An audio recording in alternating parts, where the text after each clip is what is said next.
All right, and we're back with the show. Thanks again for joining us. It's Gerald coming right back at you here. And it was another season, I guess, all over the place when it comes to The Walking Dead. Season 9 had a lot, I guess, regained a lot of people's hopes as far as the future for the series, but then they had to go ahead and end it on I guess, a anticlimactic note, so to speak, as far as the way it's going, as far as where it's being structured, where it's heading to. And here to talk with me today about the ending of season 9 and all the things that went wrong and also what went right with it as well is my good friend. She is the host of Talking the Dead 18 plus also the Walking Dead fan base Facebook groups. If you're a big fan of the TWD, you got to go to either one or both of these groups. They're getting larger by the day. There's so many people to interact with, and there's always something going on as far as either just chat boards, comments, trivias, games, interactions, events. Just as far as there's just something always going on with these groups, and that's because of the interactivity by their one of the main moderators for both these groups, and also my good friend Daphne Matthew. Just great to have you back. I know you've got a lot to say.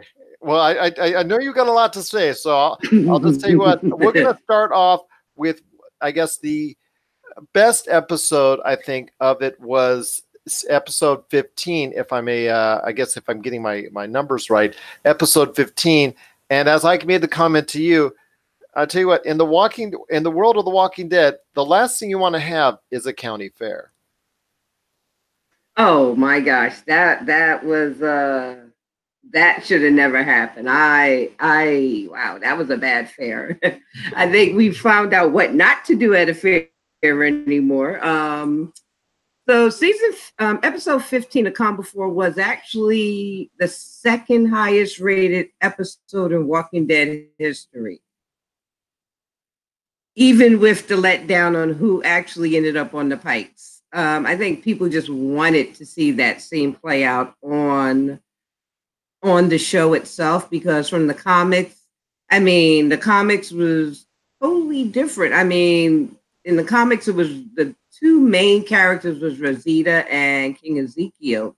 A little bit of why that didn't occur was because Angela Kang changed her mind, because for most of the season, people were teasing Kristen Serratos and Kari Payton, telling them the pikes are coming, the pikes are coming. So she decided a couple of weeks before the episode actually aired to reveal who was going to actually end up on the pikes, and it actually ended up to be Tara instead of Rosita.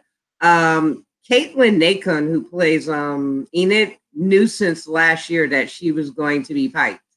So it was no big surprise for her. It was surprising for me. Because let's go through the list real quickly on who at the end, because the pikes are in the comic books, like you said, very iconic. One of the most iconic things, one of the most iconic moments in the comic book series. They recreated that in episode 15 with the Whisperers sending a clear message on exactly where the boundaries are by setting up 10 pikes with 10 different individuals. Right. And some of them were, even though they weren't main characters, they were still there, at least with two of them, long-lasting characters that I think people were surprised that they were actually part of those heads on a pike. Well, I also think some of the other ones, people were surprised because it was like, why did they get piked in the first place? So let's go through the list, starting from the beginning all the way to the end. So the first ones were Alec and Ozzy, who were the Highwaymen. Now, the Highwaymen just came in a couple of episodes ago. So for them to get piked, it was kind of surprising, because it was like, well, a lot of people were starting to believe that the Highwaymen just came in to be those pike victims. So they were a little bit shocking because of the fact they just showed up. DJ was actually one of the Alexandrians. He was in a couple of episodes with Michonne, and Magna and Yumiko. He has been on the show for roughly a couple of episodes this season, so it was surprising to see him. Frankie was a big surprise. Uh, One of Negan's wives, Frankie. That was totally a shocker because I mean she's been around for about 2 seasons. Even though last season she really didn't do, she wasn't really shown that often. Or earlier this season, I think we saw her in a couple of episodes at a glance before Rick left when all the people were out in the tents. So Frankie was surprising. Tammy Rose, I wasn't surprised, but it was surprising. Tammy Rose, I think the reason why she actually got piked was because of the baby. Remember, the baby was, they left, the Whisperers left that baby to die out in the fields a couple of episodes prior when they had kidnapped, when they captured Alden and Luke. So it was kind of surprising to see her on the pike, but I think it had more so to do with the baby. I don't know why actually, but it could be. And then after Tammy Rose was, I do believe that was Enid. Enid total surprise. I mean, she was in training to be a doctor at the Hilltop. She was working with Sadiq. She had the romance with Alden, and she got piked. That was kind of surprising to see. Tara, of course. Tara was, a lot of people are upset about Tara. I wasn't too upset about Tara because I'm going to be honest, I felt that she should have died a couple of seasons ago because, I mean, in the beginning when her character first appeared, and she even said it on the Talking Dead afterwards, she was only supposed to be on the show for 3 episodes and they just extended her character and she ended up being there 5 years. Tara in the beginning was cool. She was comic relief. She was funny. She was witty. They gave her 2 girlfriends. Those relationships didn't work out. They both got killed eventually. So I kind of felt Tara's story was coming to the end because, one, they weren't going to put her in another romance. I mean, she's already lost 2 girlfriends. I think they have a limit on how many times they're going to try to give a character a romance before they say, okay, that's enough. And number 2, it was subtle, but it kind of, this season, it was subtle, but it kind of made it known that Tara wasn't really thought about being a leader. When when Michonne and Daryl first captured Lydia and they took her to the Hilltop, Michonne told Daryl to handle it because she trusted him and she asked him to stay on at the Hilltop because she felt like he would be more of a leader presence there. She said something to that effect. So I kind of figured when that happened after Jesus dying that Tara was going to be next. And then the last person, Henry. Henry was the message because Henry embarrassed Alpha when he tracked them down and tried to whisk Lydia away again. And Lydia had told him she's not going to stop because you actually embarrassed her. So Henry was definitely going to die. I thought he was going to die sooner. I thought he was going to die when Beta captured him. But after that, it was pretty well known that Henry was going to get piked. They had a different scenario for his death that Alpha was supposed to stab him. So the final list of the pike victims was released 2 weeks before the actual filming of the episode. So he pretty much knew for a while he was going to die. But like I said, the spoiler sites got it a little bit wrong.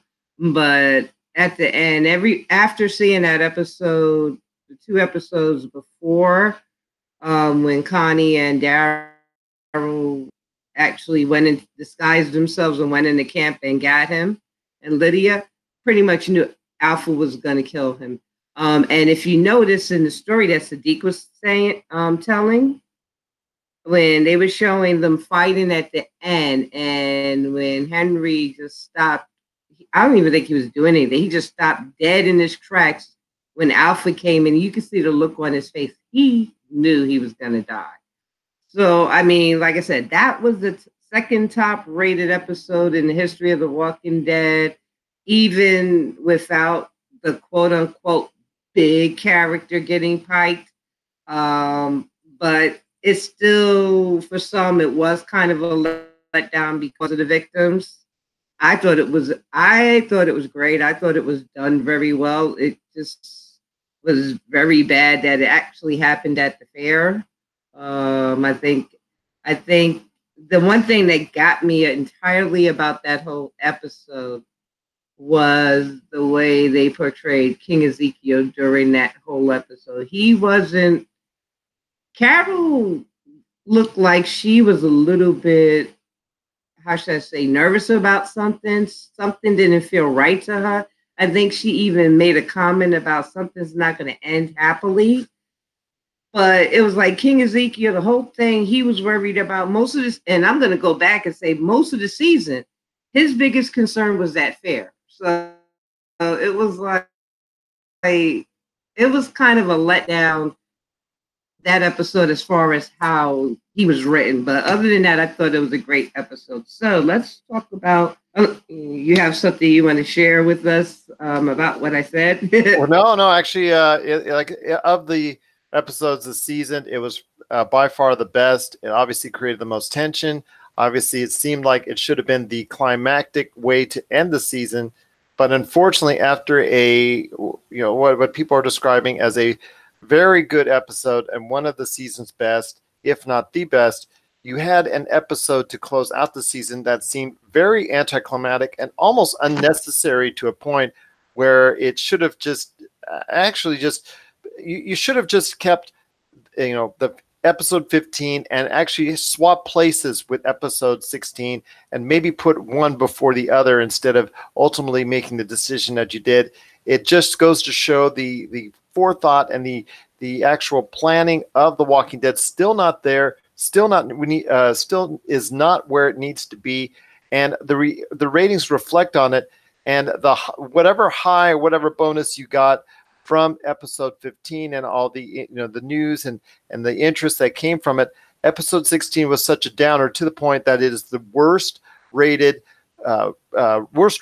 final episode ever of The Walking Dead. But still, when you're talking about numbers where you can get 5 million people to still watch your show, that's, comparative to other shows, a lot of shows would like to have that. So be that as it may, you still got a lot of things going on with The Walking Dead. But yes, episode 16 did end on an anticlimactic note. So if you could just cover it real briefly for us as far as what happened, and where it goes into the timeline as far as the future for The Walking Dead. Well, episode 16, in my opinion, was a terrible episode. There were two episodes, and you'll get no argument for me on that one. It was a terrible episode. I don't even understand their thinking of having that episode right after episode 15. There was no reason for it. It doesn't fit anywhere within that entire season. Okay, so the kingdom fell. Yeah, okay, I get that. 2 months after, this all took place 2 months after the fair. So the kingdom fell, disrepair. It was breaking down, and there was nothing they could do to fix it. So they all had to leave the kingdom. I get that. They could have did that a different way. And then the snow. I mean, we've known it's been cold in The Walking Dead for 9 years. They do actually have seasons. You actually see them in appropriate attire to reflect that, okay, it's cold outside. But I don't understand the point of the snow. I didn't understand the point of the snowball fight. The best part of the finale for me was Negan. Between him getting on Father Gabriel about the 3 men and the baby situation with Rosita, and him actually saving Judith. That was the best part of that entire episode. I didn't understand that episode's place. I mean, if they wanted to start the redemption arc with Negan, they didn't need a snowstorm to do it. They could have left it for last. Oh, they could have left it for next year. Absolutely. I think what it was that I'm by no means, well, I am pretty much one of the biggest critics of the show, I guess. I think they ran out of steam. I think the writers got to the point where episode 15 should have just been the finale. They could have did a full episode on the fair and maybe show the individuals getting captured in episode 15 and then actually do the reveal for the finale. I don't understand the placement of the episodes, and I don't understand why they had to even have that episode for the finale because it makes no sense. So I'm not. I don't get it. I don't get that episode at all. But going back to 15, there's one thing I wanted to point out. As everybody's aware, Denai is leaving next season. She's done with The Walking Dead. She's only going to be in half of the episodes in season 10. One of the things that was another subtle hint that shows that she is abdicating, I'll say, her leadership role as far as Alexandria is when they were signing the charter during the fair. She gave the pen to Father Gabriel and said it should be somebody from the council, because she's not part of the council. She is the security person. She's not a person in ranking on the council. So she gave the pen to Father Gabriel, which kind of hints that she's taken a step back from the leadership role. So that was interesting to see in 15. Now, as I said, the finale, and I don't want to spend too much time on it because I just don't get it. That episode, I have no idea of why they had to have it. I mean, even the ending with Alpha getting beaten by Beta makes no sense. Now, a lot of people, and this has been going on for over a week now with the posts about how could they have in one episode snow and no snow. When you saw Alpha and Beta at the end, they were not in the snowstorm. We don't know the distance of the places where all these communities are. We know that Alexandria for sure is in Virginia. Now, as far as the situation with the kingdom, nobody knows exactly where it is but distance-wise, going back to season 6, Jesus did say it was a day's ride from Alexandria. So we're talking about a couple 100 miles between Alexandria and where the kingdom was. Now, the hilltop is closer in proximity to Alexandria, but it still is a ride, especially if you're going by horse.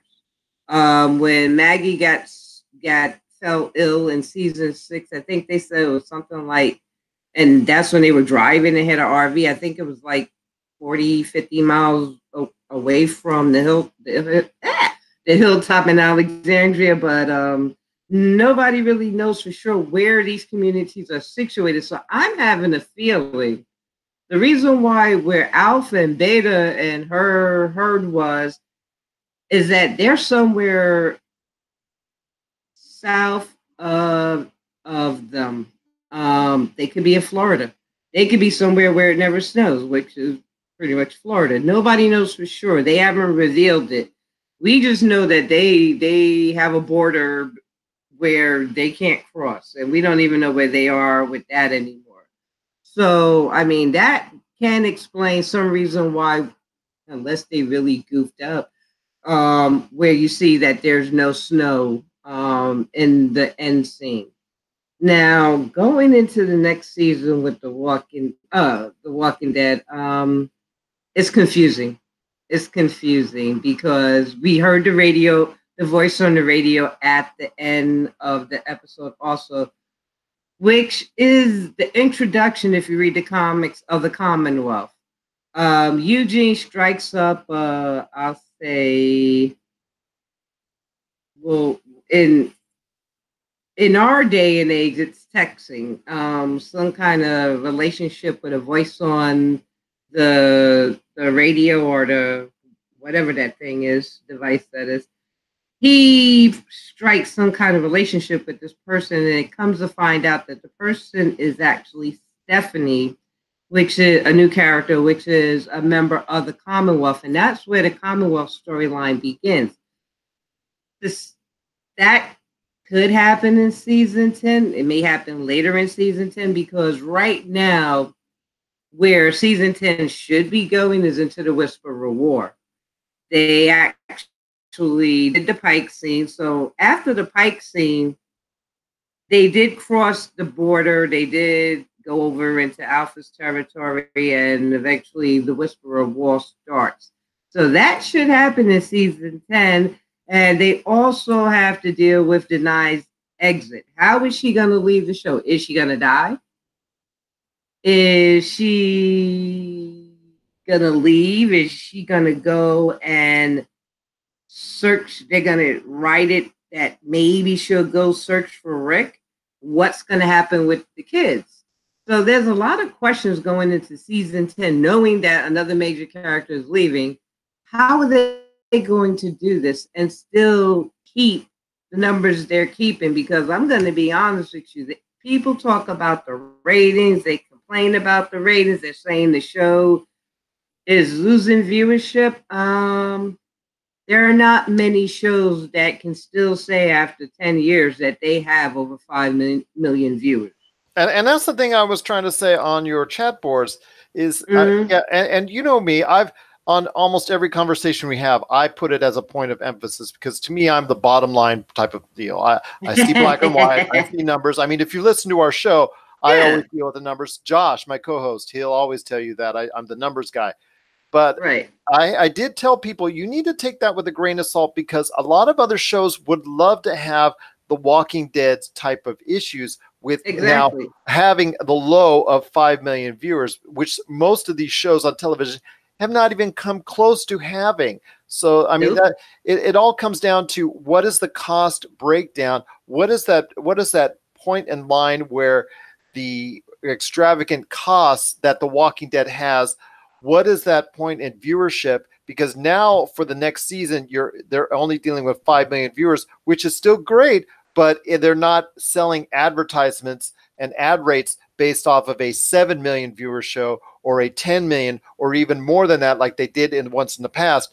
Now they're just dealing with only a 5 million. So those, the ad revenue and the ad rates that they can charge are now lower, but it's still something that should still be significant enough where they're able to go ahead and still turn a profit because you still have the syndication deals and all those things when it comes to The Walking Dead, plus the +3 and +7, after days after viewing, days after the initial viewing type deal. So you don't know how many other people are actually, catching up to date with what's going on in The Walking Dead. And that could still be a source of revenue in there. There is a cut down line. I'm sure at some point in time, A&E knows what that is. As far AMC knows what that is as far as where the break line is between profit and loss.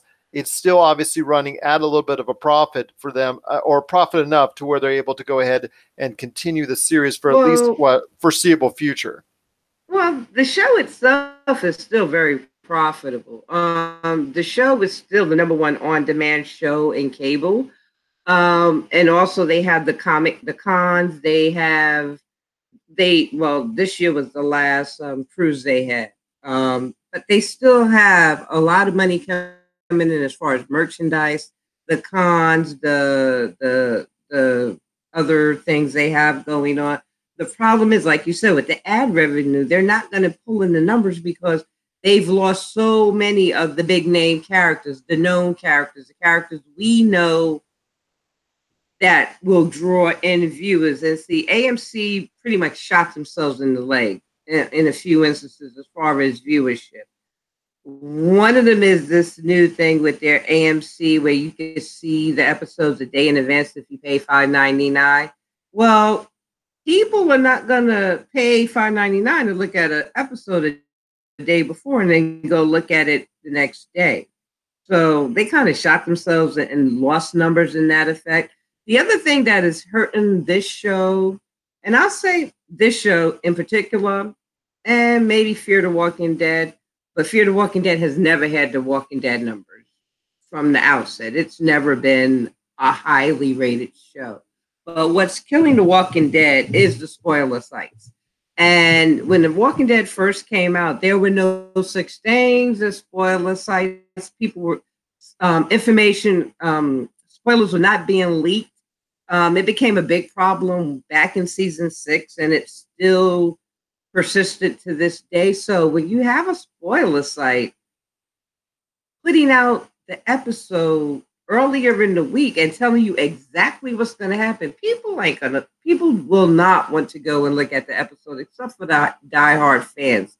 So after 10 years or 10 seasons, and they're still pulling in on average 5 million viewers for the season, that's pretty damn good, because there are not too many shows out there that can say that. I think the last show that could probably boast that was The Big Bang Theory, and they're ending in May. I think the plan is, and this has been said quite a few times, is that this particular version of The Walking Dead is going to end with season 12.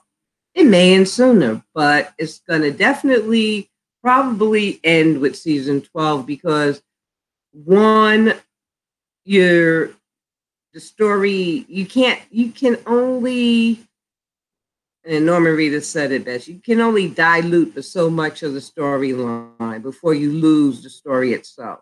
So they're getting to the point where they're almost up to speed with the comics. They're almost on the same page with the comics. And after that, where do you go? I mean, they have these 3 Rick Grimes movies coming out. And that's causing a lot of, I'll say, how should we say it? That's causing a lot of confusion with people about how the stories are going to work, because people are still in that mindset that Rick Grimes, The Walking Dead, it's going to be him still with The Walking Dead, and it's not. Actually, from what I read in a recent article with the Rick Grimes movies, is that it's going to be somewhere else totally, nowhere near Alexandria. The only 2 people they said that could possibly make appearance in the movies, because their new contracts have a clause in it that they could appear in the movies, and I guess that's their fail-safe should the show get canceled before 12 seasons, is Norman Reedus and Melissa McBride. They're the ones that got the extended contracts when Andrew Lincoln decided to leave. So a lot of people, and it's conjecture, because a lot of the sites have already said what they're saying is conjecture.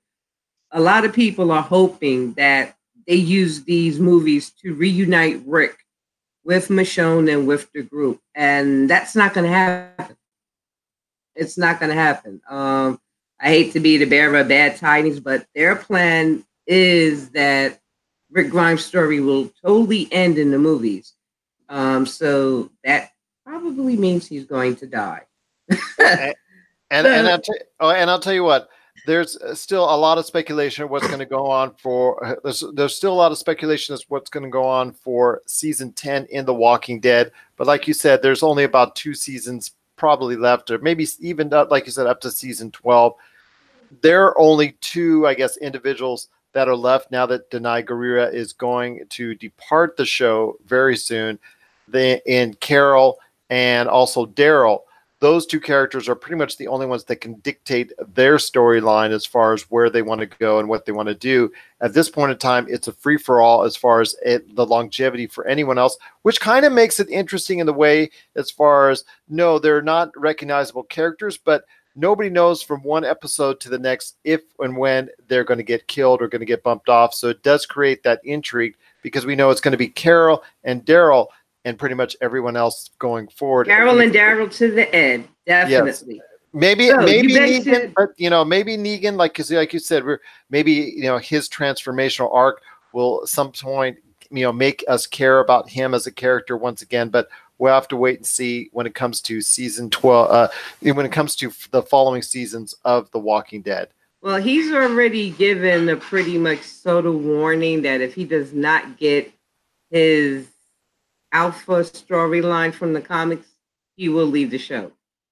And there you go. There you go. If they don't, because he wanted to leave when it turned out with Carl that they killed off Chandler Riggs, so he didn't get his Carl storyline. So now he's like, if you don't give me the Negan storyline, it's not going to be cool. One more thing about the finale that kind of like it pissed me off. So I'm sure it pissed off a lot of people was what happened with Carol and the King. That they broke up. She gave him back his ring. She told him she was going back to Alexandria because the King told Daryl, you need to go back to Alexandria. Once we get, I think they were going to the hilltop. I don't want you around Carol. She never knew that's what the King told her, but she had already had it in her mind that she was going to break up with him because she said she was losing herself.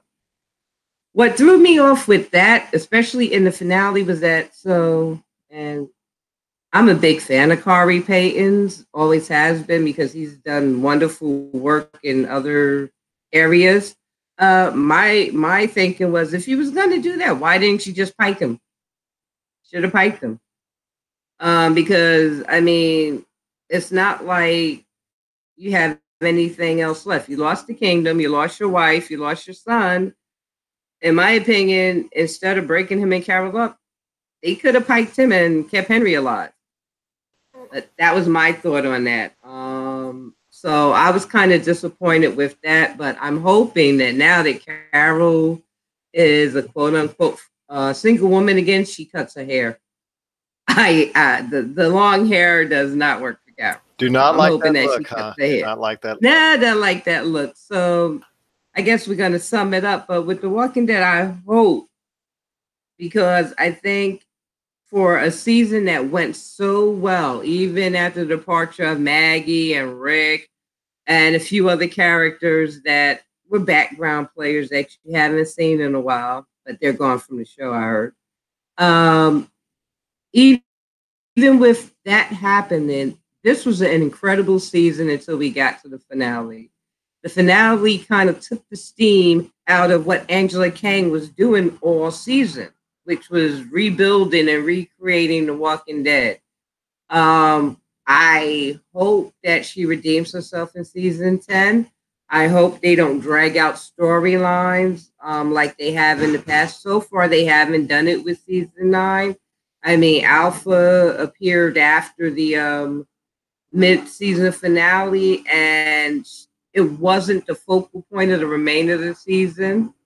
So I'm hoping that, the storylines will get better, because there's still a lot more of story to tell in The Walking Dead.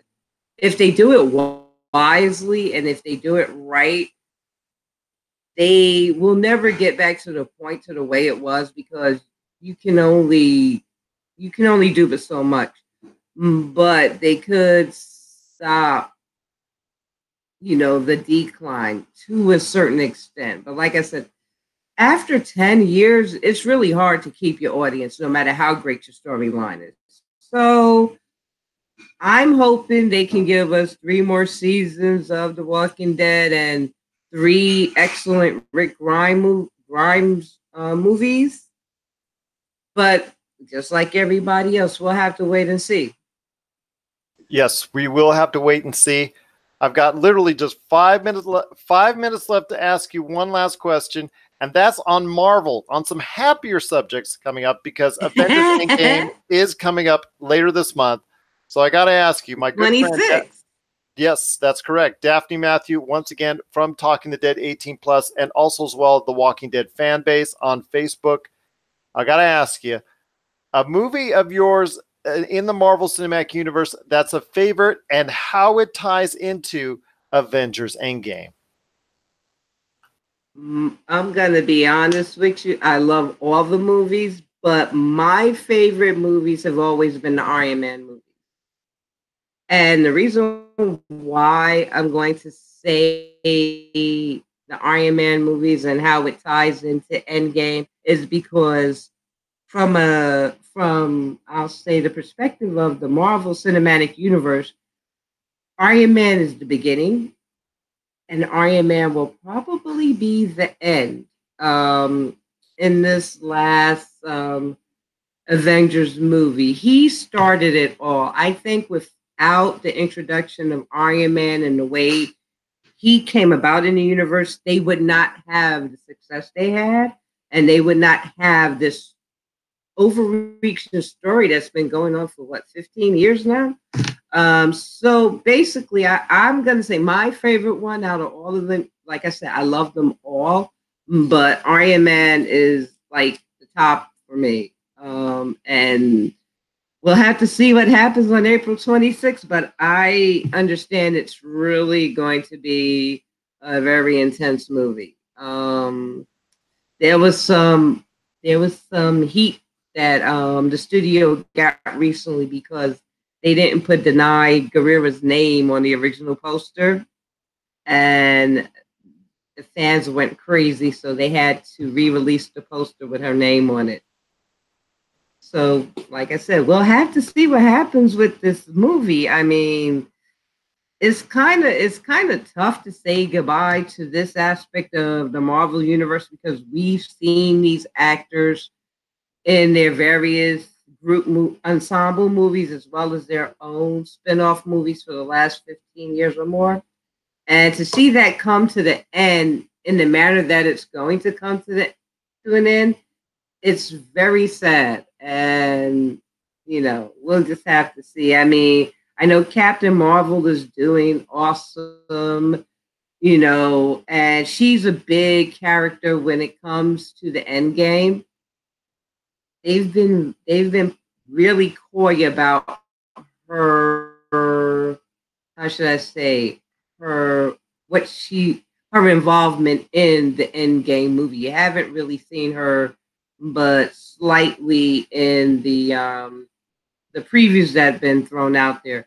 She is a very big part of this movie. She is really going to turn the tide as far as this. I'm not going to say it. Well, this war. It's actually a war because Thanos is taking over the world. So, she's going to be a very big character. We're going to have to see. But I'm looking forward to it on the 26th. Hopefully, I'll be one of the first people to see it. And we'll talk about it, sometime in the near future. Sounds like a plan indeed. Once again, it is our own Daphne Matthew from Talking the Dead 18 plus and also the Walking Dead fan base on Facebook. If you're a TWD fan, you got to join up and be a part of all the great things going on with both those groups. Just so great to always talk to you, Daphne, about all the things going on with The Walking Dead and everything in pop culture. And again, so great to have you a part. As always, looking forward to next season. Let's hope it'll be a lot better. There's still fear of The Walking Dead for you people who look at it. There's still fear coming out in 6 weeks. Well, we'll see. We'll see. Actually, we may even talk about that coming up down the road as far as Fear of the Walking Dead is concerned. But always great to have you on the show and part of the pop. Oh, no problem. Part of the pop culture.